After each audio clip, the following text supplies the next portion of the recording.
Let's all take a deep breath. Whoo! What a Sunday. What a weekend of softball it was. Oklahoma takes all three from South Carolina, and all three were one-run wins by the Sooners against a very good South Carolina team. First and foremost, want to say I got a ton of respect for that team. I got a ton of respect for that offense, that head coach, everything about that South Carolina team. Tip of the cap to them. Their fans were excellent all this weekend. And, man, that's a team that's going places. That's a program that's going places.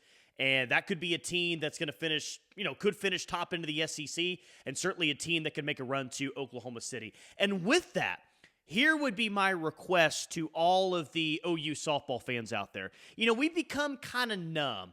And I think that we don't appreciate enough series sweeps in conference. And I think that should end today, because series sweeps in the SEC are going to be more difficult than what they were previously in the Big 12. So my request is, don't take this for granted. Don't just say, it's Oklahoma, especially at Love's Field. This is what we do. We get home sweeps. It's going to be more and more difficult. There's not a lot of sweeps, home or away, that you're going to see in the SEC. So Oklahoma sweeping a team like South Carolina, a top 10 team, my request, my advice, don't take that for granted. You're not going to see a lot of that. That was a very, very good 3 days against a very, very good softball team. So many different ways we can start with this. Individual acknowledgement, MVP of the week. Where the heck was Sam Landry? We'll get into all of that first. Like and subscribe to the channel if you haven't already. OU softball is what we do here. We talk a little SEC softball as well. So if you're just a SEC softball fan or just a softball fan in general, come join us in the comments. We have a lot of fun here. We just respect the game. Not a lot of trash talk. I mean, maybe some very playfully. But we all love and appreciate and respect the game here. And I think I can, speak for every single OU fan. We got a ton of respect for South Carolina and think that program is definitely on the rise coming out of this weekend. Let's start with the 2-1 win, game 2 of the doubleheader on Sunday. I mean, you got to start with Audrey Lowry.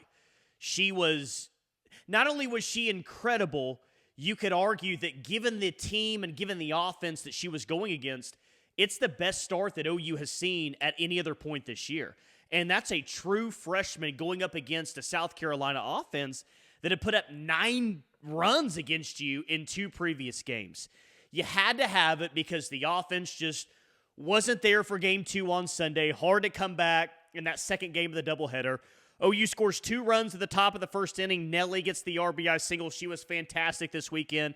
Gabby Garcia gets another single. She gets an RBI as well. So OU jumps out 2-0 in the first inning, and you're thinking, well, here we go again. It's going to be another slugfest like the 2 previous games, and it wasn't.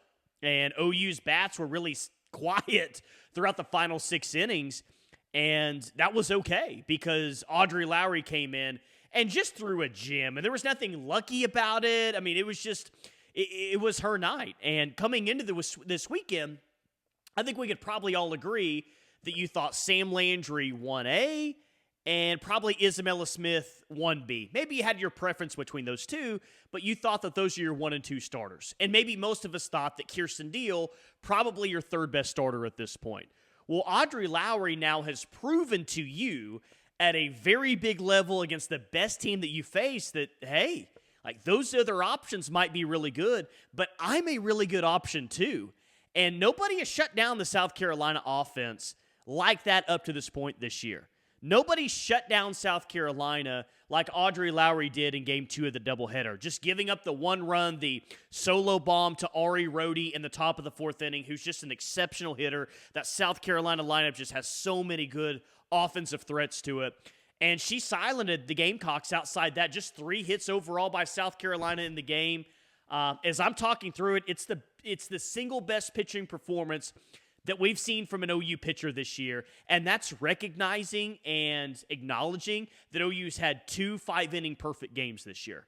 But what Audrey Lowry did against South Carolina was that special, and it was that important to get that series sweep. So tip of the cap to Audrey Lowry.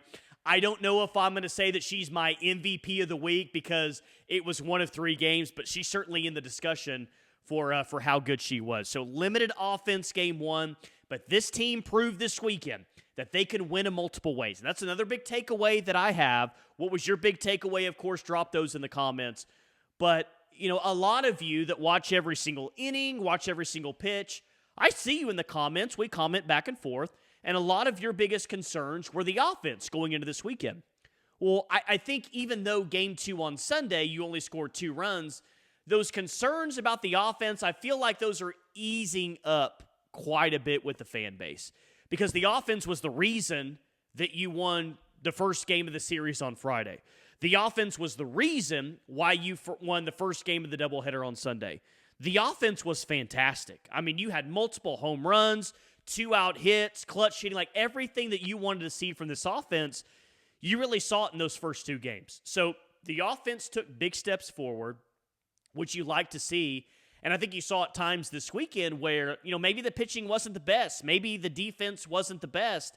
And this offense was able to carry this team to victories against a top 10 team. So very, very impressed overall. They showed multiple ways to win. And here's the most fun thing to think about. That's still, even though they had a series sweep over a top 10 team, don't take it for granted. It was really good. That's not the best version of the softball team. That is still yet to come. And that's exciting to think about because that looked like a team this weekend that can do a lot of damage, and that looked like a team that can compete for a national championship once again. They're getting better and better and better. These freshmen look really good, including Gabby Garcia, who's just on an absolute tear right now offensively. I'm sitting here on a Sunday night. Maybe you're watching it on a Sunday or a Monday morning, Monday afternoon, whatever you're watching it.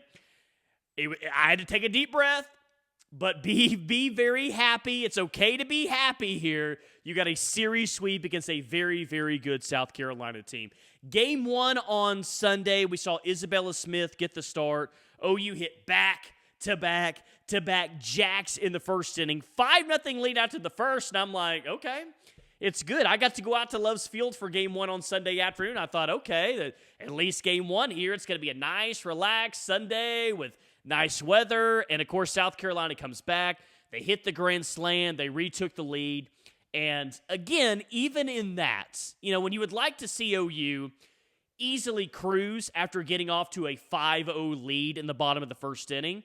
But here's the thing. This team has been faced with adversity so many times this year. So many times on the road, at home, okay teams, really good teams. I mean, really, OU is faced with adversity all 3 games this weekend against South Carolina, and they overcame it every single time. And I've got a lot of big takeaways from this weekend, and we'll talk more about it, going into Monday. But, man, it really is one of my big takeaways is that's what championship teams do. They find a way even when adversity strikes. Because OU didn't always have the momentum this weekend. There were plenty of times this weekend, early in games, late in games, where South Carolina had the momentum, and OU was still able to overcome that and find ways to win a softball game. And I'm happy to report on a Sunday night, whether it was the San Diego State game, day 1 of the season, whether it was Long Beach State on a Sunday, whether it was all 3 games against South Carolina, Bowling Green on a sleepy Monday afternoon, whatever it is, I've seen this team multiple times already be faced with adversity, and the 2025 team always responds. And this program, regardless of how you feel in the moment, has always found ways to win. That's one thing. You can say a lot of things about this program, but one thing you can always say about this program, they always find ways to win. And I'm happy to report on this Sunday night that didn't graduate. There were a lot of legendary players that graduated, but knowing how to win, knowing when to come through clutch, that didn't graduate. That's still here with this program, even with a lot of new and even with a lot of young players. So I'm happy to report that this program still knows how to win, and that could be the difference in being a very good team and being a team that wins a national championship. So they found multiple ways to win. I think that's a thing to note. That's a very, very important thing here moving forward. All right, where was Sam Landry? She didn't pitch at all this weekend. She didn't start on Friday, and it was like, okay, well, you'll see her game 1 on Sunday. Didn't see her on Sunday, and didn't see her game 2 on Sunday. Here's the best that I can do. And I was at the first game on Sunday, so I don't know what the radio broadcast said. I don't know what the TV broadcast said. But someone told me early in the week that she had suffered a concussion last weekend during the games in Norman. Now, they didn't tell me at the time that that necessarily meant that she wasn't going to pitch in the South Carolina series. I just got kind of a heads up on Monday, like, hey, just so you know, like there was a concussion that happened to Sam Landry, and we'll see. I didn't check back in on Thursday or Friday, but clearly the concussion that I was alerted about was enough to where, she didn't pitch this weekend. I'm hoping that she's back next weekend against Arkansas, because that Arkansas team could really hit. This team could use Sam Landry for sure. But that's what I heard. That's what I'm willing to share, and hopefully I can find out more as we get to early this week, and hopefully Sam Landry is available. Who was your MVP of the weekend? Drop your thoughts in the comments. This might be a debate for the next 2 or 3 days. I mean, I'm honestly Isabella Emerling was fantastic on Friday night. She had the 2 home runs. Audrey Lowry was so good in Game 2 on Sunday that I'm almost tempted to go there. I think I'm going to go Gabby Garcia. And she was in the conversation last weekend, but it was a point, after Game 1 of the doubleheader on Sunday, she had like 5 consecutive games with the home run. Gabby Garcia is on an insane tear right now. Insane. I mean, this freshman class, the way that they're delivering right now, and think of just on Sunday against the best opponent that this team has faced up to this point. Audrey Lowry had your best pitching performance of the year. We know that Sid Barker has been good. Tia Malloy has hit a lot of home runs. But Gabby Garcia, great defensively. But her bat right now has been carrying things throughout the past 8 or 9 games. Like, if you just want to look at a snapshot of this season, throughout the past 10 games, Gabby Garcia has been one of your best hitter, if not your best hitter overall. So if that's what you're going to get from the true freshman moving forward, like this offense is going to be fine. This offense is going to be good. And I've got early expectations that this freshman class can be, the next great group for this program moving forward. But, if nothing else, we thought Gabby Garcia defensively was going to be great for this team. But the way that she's hitting right now, dang, she's good. She is real, real good. And she was one of the big reasons that you were able to find a way to win that game in Game 1 on Sunday, and she was a part of the back-to-back home runs. Nelly was fantastic, had the 3-run home run. Nelly had an awesome Game 1 on Sunday. Of course, she had the RBI in Game 2 on Sunday. Just happy, man. Just happy. And they're not perfect. They're not perfect. And saying they're not perfect is a positive thing, because they're not perfect and they weren't perfect, and it was still good enough to beat a very good South Carolina team. And no way am I selling any stock on South Carolina after what I saw this weekend. That lineup is legit, man. It might be right there with Oklahoma and Florida and Texas as one of the best offensive lineups in the SEC this year. They're going to win a lot of games. And to be able to sweep a series like that is not only big for this team and its confidence moving forward and all that, it's big to win the SEC. Like, winning games in this league is going to be difficult. So anytime you can get a series sweep, especially against a team like that, that's really going to put you ahead of the sticks when it comes to the conference standings. Because Florida didn't get a sweep this weekend.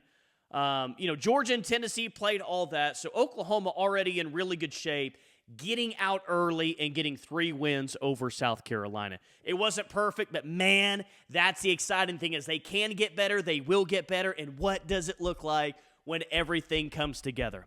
Sam Landry, hopefully she gets healthy, and hopefully she's back in the circle soon.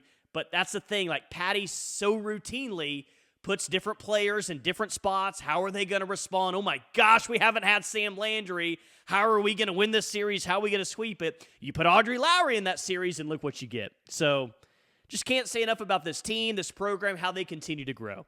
And that was the best weekend that they've had so far this year. No, it wasn't a bunch of run rules. Yes, defensively and pitching Friday night, it wasn't their best. But given the opponents, that team grew this weekend. And let's go back to the main theme and what we want, this team playing its best softball to win a 5th consecutive national championship. It's all about growing from week to week to week. That team grew because it faced adversity multiple times and it overcame it. So I'm happy on this Sunday night. Maybe you're driving to work on Monday afternoon or Monday morning, whatever it is. But Oklahoma's 3-0 in the SEC. And they didn't lose their first SEC game. They didn't lose their first SEC series. So when it's talked about multiple years from now, well, how did big bad Oklahoma do once they got into the SEC? We'll see from here on out. But I know this. They swept their first series against a very, very good South Carolina team. So I'm happy. Boy, am I happy on this Sunday night. And I hope you guys are as well. Like and subscribe to the channel. Like the video, subscribe to the channel if you haven't already. Great meeting you. I got a couple of photos that I want to share on the next video. Great meeting you at Love's Field. Always appreciate that, getting to know you on a personal basis. Of course, more content following up from this weekend, looking ahead to the Arkansas series. But keep those comments coming. I appreciate you guys. Keep liking the video. I appreciate you guys. Subscribe to the channel if you haven't already. But guess what? The lone undefeated team in college softball is wearing crimson and cream, and they are 3-0. 3-0, baby, in the SEC. We'll talk to you soon. I'm Tyler McComas, and I'm happy because my favorite college softball team is undefeated and 3-0 in the SEC.